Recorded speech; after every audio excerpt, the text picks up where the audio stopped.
ਤੇ ਮੈਂ ਸਿਰਫ ਔਰ ਸਿਰਫ ਇਹੀ ਮੈਸੇਜ ਦਾਂਗਾ ਕਿ ਜੰਗ ਲੜੋ ਹੈ ਹਾਂ ਓਏ ਇਹਨੂੰ ਰੋਕ ਇਹਨੂੰ ਰੋਕ ਓਏ ਭਾਈ ਓਏ ਮੈਂ ਬੈਠਾ ਦੱਸੋ ਓਏ ਮੈਂ ਮਰ ਗਿਆ ਓਏ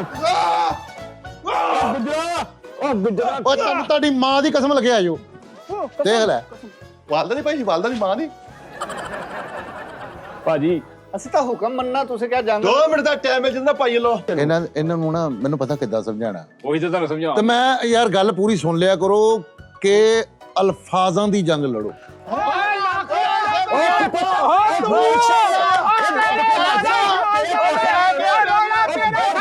ਰੁਕ ਜਾਓ ਯਾਰ ਰੁਕ ਜਾਓ ਸਵੈਸ਼ ਓਏ ਰੁਕ ਜਾਓ ਤਨ ਤੜੀ ਮਾਂ ਦੀ ਕਿਸਮ ਲੱਗੇ ਮਾਂ ਦੀ ਕਿਥੋਂ ਭਾਈ ਨਾ ਭਾਈ ਮਾਂ ਦੀ ਹਾਂ ਮਾਂ ਨੇ ਬਚਾਈ ਤੈਨੂੰ ਐ ਛਿਲਤਰ ਮੂੰਹ ਹੈ ਚਾਚਾ ਹੀ ਬੁਲਾਉਣੇ ਚਾਚਾ ਜੀ ਹੁਕਮ ਕਰੋ ਯਾਰ ਤੁਸੀਂ ਗੱਲ ਕਿਉਂ ਨਹੀਂ ਸਮਝ ਰਹੇ ਭਾਜੀ ਮੈਂ ਤੁਸੀਂ ਕਿਹਾ ਜੰਗ ਲੜੋ ਅਸੀਂ ਲੜੀ ਤੁਸੀਂ ਕਿਹਾ ਮੂੰਹ ਨਾਲ ਲੜੋ ਅਸੀਂ ਮੂੰਹ ਨਾਲ ਲੜੀ ਹੁਣ ਕਿੱਦਾਂ ਤੁਹਾਡੀ ਮੰਨੀਏ ਦੁਸ਼ਮਣੀਆਂ ਨਾ ਪਾਲੋ ਆਪਣੇ ਦੁਸ਼ਮਣ ਨੂੰ ਮੁਤਾਸਰ ਕਰੋ ਮੁਹੱਬਤ ਦੀ ਮਾਰ ਮਾਰੋ ਆਪਣੇ ਦੁਸ਼ਮਣ ਨੂੰ ਅਲਫਾਜ਼ਾਂ ਦੇ ਨਾਲ ਮੁਹੱਬਤ ਦੇ ਨਾਲ ਮੁਹੱਬਤ ਦੀ ਜੰਗ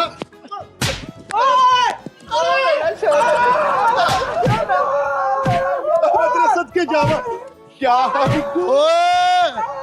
ਓਏ ਓਏ ਤੁਹਾਡੀ ਮਾਂ ਦੀ ਕਸਮ ਲੱਗੇ ਯਾਰ ਮਾਂ ਦੀ ਕਿਥੋਂ ਭਾਈ ਨਾ ਭਾਈ ਮਾਂ ਦੀ ਫਲਦਾ ਲੋ ਕਹਿੰਦੇ ਮਾਰ ਲਓ ਭਾਜੀ ਮੈਨੂੰ ਲੱਗਦਾ ਇਹਨਾਂ ਨੂੰ ਸਮਝ ਕੋਈ ਨਹੀਂ ਹੋਣੀ ਓਏ ਫੁੱਫਾ ਜੀ ਕੋ ਗੱਲ ਕਰ ਰਹੇ ਫੁੱਫਾ ਜੀ ਗੱਲ ਕਰੋ ਕੁਝ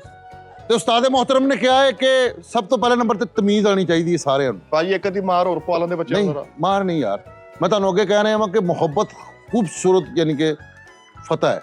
ਅਗਰ ਕਿਸੇ ਨੂੰ ਫਤਹ ਕਰਨਾ ਹੈ ਉਹਦਾ ਦਿਲ ਜਿੱਤੋ ਛੋਟਾ ਪਜਾਮਾ ਦਾ ਦਿਲ ਤੂੰ ਸਿੱਟ ਪਜਾਮਾ ਦਾ ਦਿਲ ਓਏ ਹਜ਼ਾਰਾਂ ਰੁਪਈਆ ਦਾ ਦਿਲ ਸਿੱਟ ਦੇ ਇੱਥੇ ਓਏ ਤੁਹਾਡੀ ਮਾਂ ਦੀ ਕਿਸਮ ਲੱਗੇ ਉਹ ਮਾਂ ਦਾ ਕਿਹਾ ਫੇਰ ਮਾਂ ਦਾ ਹਾਂ। ਤੇ ਯਾਰ ਮਾਂ ਦਾ ਕੀ ਕਸੂਰ ਆ ਯਾਰ ਉਹ ਆਪਾਂ ਇੱਥੇ ਲੜਨੇ ਘਰ ਬੈਠੀ ਢਿੱਲੀ ਮੱਠੀ ਹੋ ਯਾਰ ਤੁਹਾਡੇ 'ਚ ਕਦੇ ਵੀ ਗਰੂਰ ਨਹੀਂ ਆਣਾ ਚਾਹੀਦਾ ਹਾਂ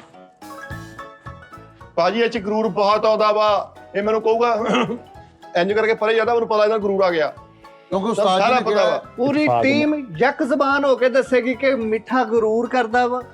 ਤਕੱਬਰ ਦੀ ਲਾਮਤ ਆ ਦੱਸੋ ਜਿਹਨੂੰ ਨਿਸਾਬ ਹਾਂਜੀ ਹਾਂਜੀ ਭਾਜੀ ਮਿੱਠਾ ਕਰਦਾ ਜ਼ਰੂਰ ਕਿਉਂਕਿ ਪੂਰੀ ਦੁਨੀਆ ਕਹਿੰਦੀ ਹੈ ਕਿ ਅਰੂਜ ਨੂੰ ਜ਼ਵਾਲ ਹੈ ਮੈਂ ਕਹਿੰਦਾ ਗਰੂਰ ਨੂੰ ਜ਼ਵਾਲ ਹੈ ਅਰੇ ਵਾਹ ਵਾਹ ਵਾਹ ਭਾਜੀ ਕੀ ਬਾਤ ਹੈ ਲਓ ਜੀ ਇਹ ਹੁੰਦਾ ਵੱਡਾ ਬੰਦਾ 25 30 ਮਿੰਟ ਜ਼ਾਇਆ ਕਰਾ ਕੇ ਕੋਈ ਗੱਲ ਦਿੱਤੀ ਉਹਨਾਂ ਨੇ ਦੇਖਿਆ ਬਹੁਤ ਲਓ ਜੀ ਭਾਜੀ ਠੀਕ ਹੈ ਨਾ ਕਿ ਉਸਤਾਦ ਮੁਹਤਰਮ ਨੇ ਇਹੀ ਕਿਹਾ ਕਿ ਤੁਹਾਡੇ 'ਚ ਕਦੇ ਗਰੂਰ ਨਾ ਆਵੇ ਤਕੱਬਰ ਨਾ ਆਵੇ